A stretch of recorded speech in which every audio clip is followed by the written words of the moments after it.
Wow, wow, wow, wow. I'm looking at the list now, and I watched a lot of movies in January.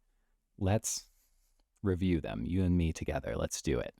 Birds of Prey was the first movie that I watched this month. Or The Emancipation of Harley Quinn, I think is the full thing. It was a pretty good superhero movie. I'm not a big superhero movie kind of guy. I thought that the narrative was a little too all over the place, trying to introduce all the characters and giving them all arcs. So it felt like not everybody got the full attention that they probably deserved.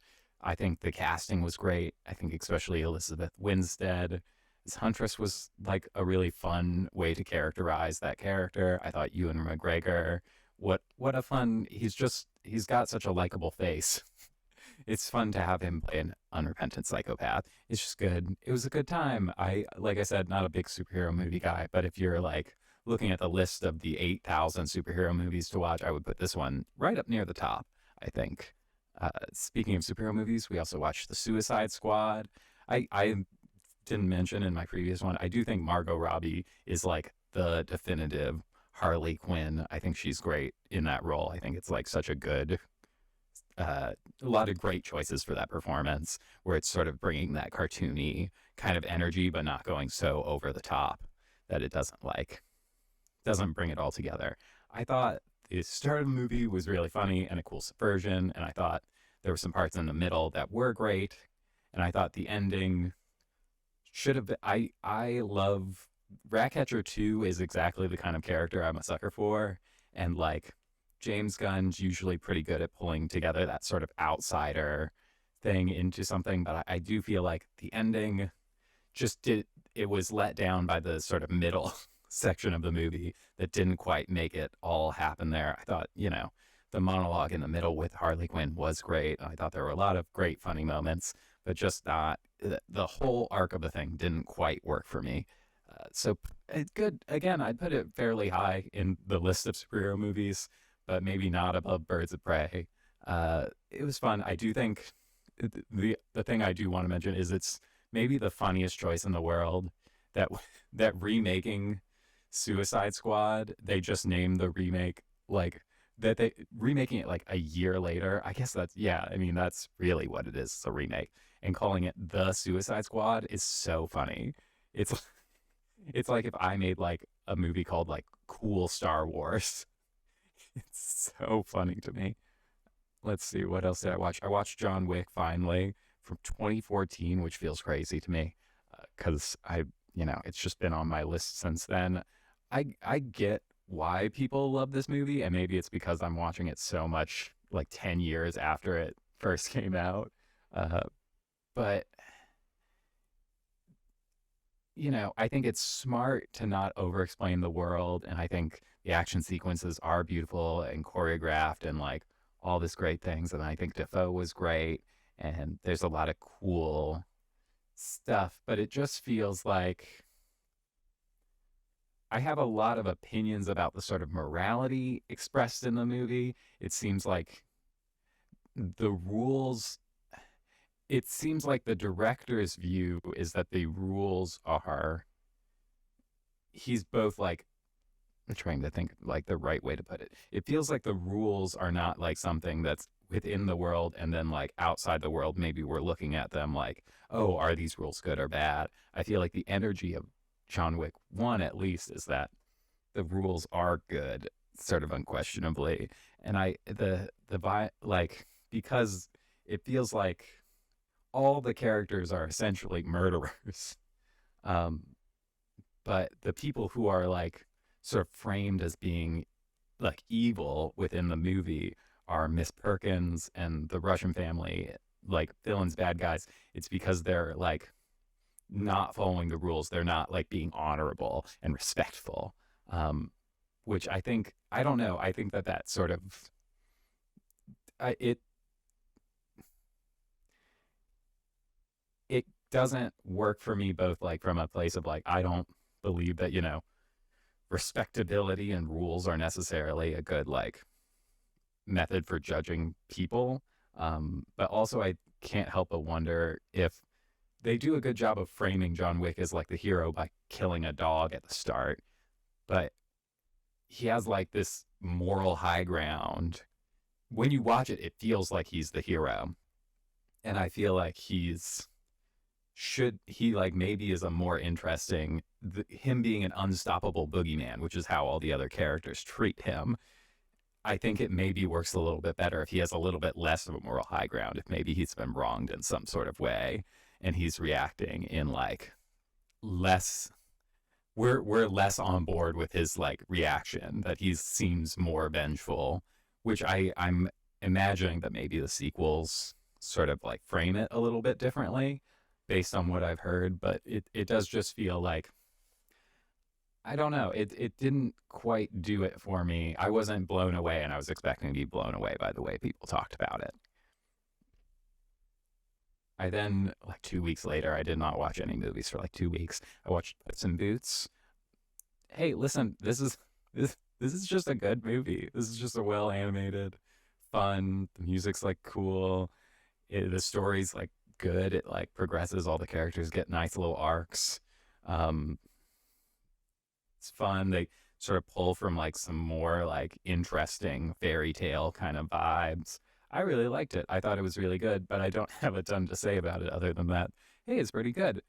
Um, moving on, I then watched Joel Haver's Things Could Always Be Worse, a movie I believe was filmed entirely during an the airing of one of the Oscars. I don't know which year. Um, I enjoyed it. I liked the movie all right, but I think as far as like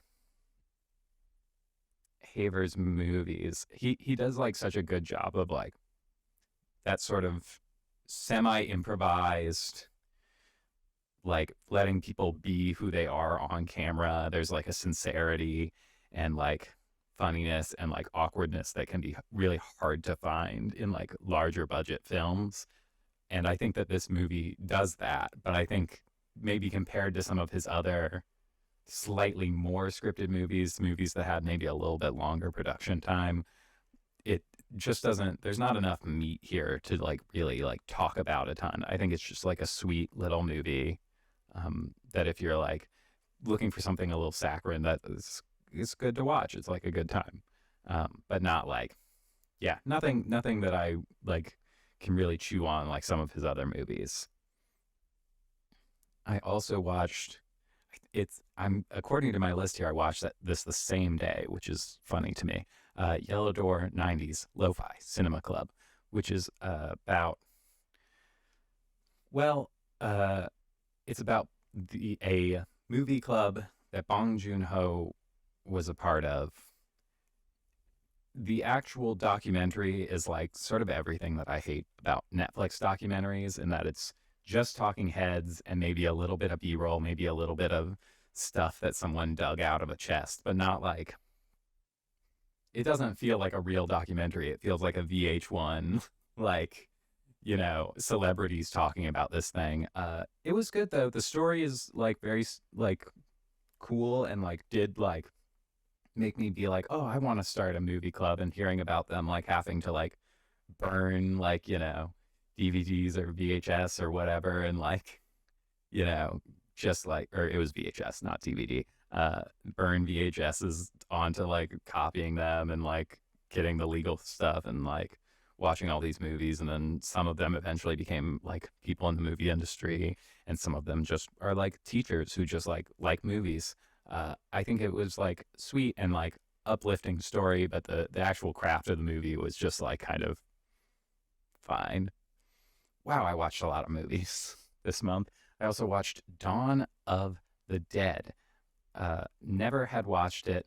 The movie is, I mean, I watched a zombie movie last month. It was kind of like this, is like a paste of like all zombie movies. This Dawn of the Dead, this is also the 2004 version. It's really just like every zombie trope basically you can think of. But the opening is really fun. I think setting it at a mall is like a really cool, like a good idea, and like really plays with the zombie sort of like, you know, the theming there in a really fun way. I thought the acting was like pretty goofy but very fun still. Yeah, I thought Dawn of the Dead was like a good time. I'm not necessarily sure that I would like be like, oh, you got to watch this, but I think if you're like, oh, I'm curious, it's this movie that's in the zeitgeist. I think it's worth a watch. Uh, I watched One Flew Over the Cuckoo's Nest, which is a good movie. It's well filmed. Jack Nicholson, very entertaining. I don't. I like this movie a lot. Let's get that out of the way. What? Who watched this movie and was like, I gotta make a TV series about this nurse, Nurse Ratchet? What happened? Is she's just like a kind of mean, over controlling nurse. She does not. There's. We do not need an Avengers style origin story for her.